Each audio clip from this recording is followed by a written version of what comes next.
Ema do restaurant yime buffet restaurant classique restaurant ni astanu yalendo wa adumunu klinge na bela jelene kadi ni be classico ibe ta restaurant yime buffet ale konnala wa sungalo konona ina ukileno ka ukadumunu nika oke songo damateme jay nu kileno ka promo ka o buluda ibe se ka pla bisaba ani wolonvla nika ota sefa wari dorome keme duru odila awo sefa wari dorome keme duru ne ma fili wa e fana kata ni ga galomboni da restaurant yime buffet flene bako jikoro ni golfu ale konnala misri wami o kerefe u koni u keleno ka u ka daele bela jelenye sungalo kononai ola kemesara wo kemesara ka biduru ni ka o binga bo u ka dumuni ulu songola ni o ye weekend konnai donc an sawla sa sefa wari wa kile ibe dumuni o dumuni kadiye ibe o ta restaurant yime buffet ale konnala o kumala sa e mami be no kebe feka galomboni da taga ikunda restaurant yime buffet ale konnaka u ka nega jurusira 71 48 54 52 wa dumuni sugu niba ale nofe abe restaurant yime buffet o konnala restaurant yime buffet konna lendo malien ulu lafiya likama keren na sa bamako kaw o kumala boli ka taga ka nyana dumuni unika o ta restaurant yime buffet ale konnala.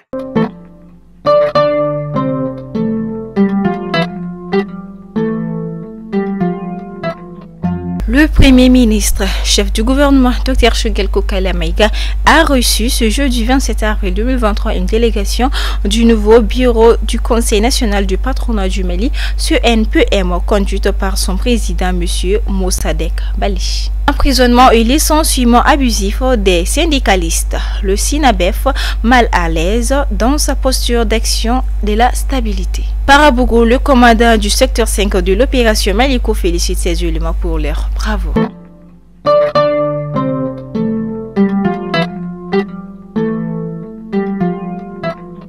Nous sommes aujourd'hui vendredi 28 avril 2023. Mesdames et messieurs, bonjour à toutes et à tous et bienvenue dans ce flash d'information. Comme je vous disais dans les titres, le commandant du secteur 5 de l'opération Maliko, le colonel Youssouf Oumar Sissé, à la tête d'une forte délégation, s'est rendu le lundi 24 avril 2023 à Farabourou. Il était porteur d'un message de soutien, de félicitations et d'accompagnement des autorités du pays au détachement basé sur place suite à l'attaque du 19 avril dernier. Cette visite a également été l'occasion pour le commandant de zone de procéder à une action civilo-militaire au profit de la population de Farabougou avec la remise de vivres et de produits de première nécessité. Alors que la maison centrale d'arrêt de Bamako est conçue pour environ 400 pensionnaires, l'espace carcéral se trouve de nos jours avec environ 3590 détenus, une situation préoccupante qui a fait l'objet d'alerte le mardi 25 avril dernier par les défenseurs des droits de l'homme. C'était à l'occasion de la journée africaine de la détention provisoire. À l'entame de ses propos, le secrétaire général du syndicat national des banques, assurances, établissements financiers, microfinance et commerce du Mali, M. Amadounba, a tout d'abord manifesté son amertume d'en arriver aux menaces d'arrêt de travail alors que leurs objectifs ne visent aucunement à porter un coup dur à la clientèle et au pays et par ricochet, surtout dans les circonstances actuelles des crises profondes que vit toujours notre pays, le Mali. Bien aussi indiqué dans les titres, M. Bali a informé le chef du gouvernement de la création par son bureau le 5 groupes de travail qui mèneront des réflexions sur l'énergie, les ressources humaines, la fiscalité, les infrastructures et le financement. Les réflexions en cours jusqu'au mois de juillet seront transmises au gouvernement, a-t-il précisé. Le président du CNPM a rappelé que la sécurité et la stabilité institutionnelle font défaut dans notre pays depuis une dizaine d'années avant de reconnaître que les choses sont en train de s'améliorer. Le retour de la sécurité et de la stabilité institutionnelle permettra d'attirer les investisseurs étrangers de notre vision et de faire du Mali une destination pour les investissements, a déclaré le président du patronat. Le Conseil national de transition a adopté hier 5 projets de loi, parmi lesquels le texte législatif régissant la fonction de magistrat.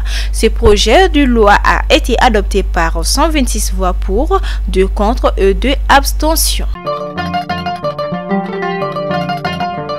des blindés équipés, des BRDM, des BTR 60 et 70, des véhicules de combat, des camions citernes et bien d'autres équipements. Ce sont là la nouvelle d'acquisition de l'armée malienne. Ces équipements ont été pour la plupart acquis auprès du partenaire historique du Mali, plus particulièrement la République populaire de Chine. Exclusivement acquis sur le budget national, ils seront employés selon les besoins et les spécificités des unités engagées. La remise de cet important lot d'équipements a été faite par le président de la transition, colonel Assimi Goïta. C'était le jeudi 27 avril 2023 hier au camp Soundiata du Keïta. L'événement a réuni dans la villeGanisson de hautes personnalités du pays et de hautes personnalités de l'institution militaire. Dans le chapitre sportif disputé par 9 pays, le Mali a abrité à Bamako du 19 au 23 avril 2023 le tournoi international d'handball dénommé Challenge Trophy U18 et U20 filles. Intraitable, la Guinée a remporté le trophée à la fois chez les cadets et chez les juniors. Une razzia devant le Mali, la Guinée-Bissau, le Sénégal, la Gambie, la Mauritanie, le Maroc, le Cap-Vert et la Sierra Leone. À la page noire de ce flash d'information, un homme d'une quarantaine d'années a été assassiné par des hommes armés non identifiés le 26 avril 2023, mercredi, à Bara Cercle, dans Songo. Selon des témoignages de sa femme et de ses enfants, des meurtriers se sont introduits dans les domiciles en présence de tous les membres. Ils ont laissé la femme et les enfants fuir et ont égorgé le chef de famille avec un couteau. Ils ont ensuite laissé l'arme sur le corps de la victime. Les auteurs et les raisons du meurtre restent à ce stade inconnus.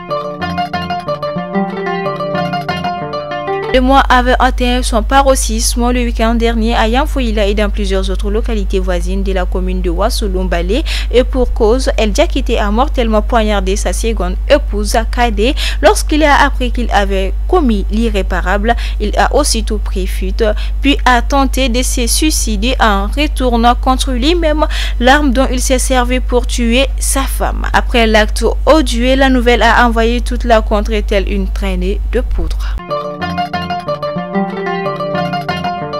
Malheur à celui qui ne fait pas mieux que son père. C'est à ce sage propos de Thomas Sankara qui s'achève ce flash de ce vendredi. Mesdames et messieurs, merci à vous pour votre adorable attention. On se dit à la prochaine, Inch'Allah. Passez un très bon week-end d'ici là. Prenez soin de vous.